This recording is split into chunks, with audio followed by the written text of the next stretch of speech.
Now, Betsy McCaughey, the former Lieutenant Governor of New York, author of Beating Obamacare, Your Handbook for Surviving the New Health Care Law.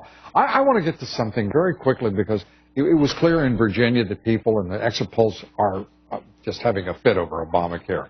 If that's the case in Virginia, it'll extrapolate across the country. Now we find out Obamacare rates are hitting red states the hardest, and by a significant, better than 20% margin over blue states. That is, states that went for President Obama are getting a break. I wasn't surprised when I saw this, actually, because red states have more rural areas.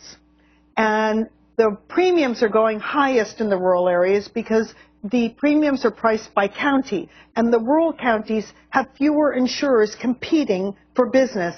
And so one reason I can provide right away is that generally you're going to see higher premiums. They're really high in the exchanges, 41% higher, but especially in the rural areas. Senator Barrasso, who is from Wyoming, says very simply about that, it's unfair, outrageous, and I'm with him. Okay. What will be the effects of this Obamacare coverage? I mean, this thing is such a mess. It's hard to project anything real from it. But what we're looking at are higher premiums, higher deductibles.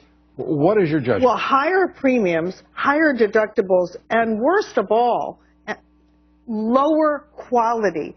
The 3.5 million people who have already been dumped from their insurance plans and the many millions more who will have to go into these exchanges.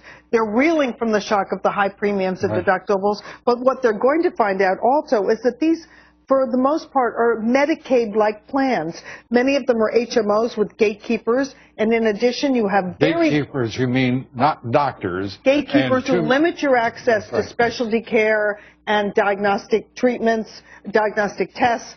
Limited access to the kinds of doctors you find at academic medical centers, and much more government control over your doctor's decisions. And that no one has discussed yet. Section 1311. Section 1311, reducing, what we're talking about here is reducing the quality of care, raising the cost of premiums, raising deductibles, and this president, this administration, and for that matter, many insurance carriers are saying, what a grand deal it is for you, America. And we know that even then, 60% of people are uninsured after $1.8 trillion is spent, still won't have insurance. And even more seriously, we have a White House that is cranking up the lie machine and lying and lying and lying to us again and again. When they got caught in the first lie, they just simply moved to the second lie, which is we're moving you from substandard plans to better plans, when in fact these are worse plans. Betsy McCaughey, thank you very much, keeping even this White House honest on the issue of health care. Thanks so much.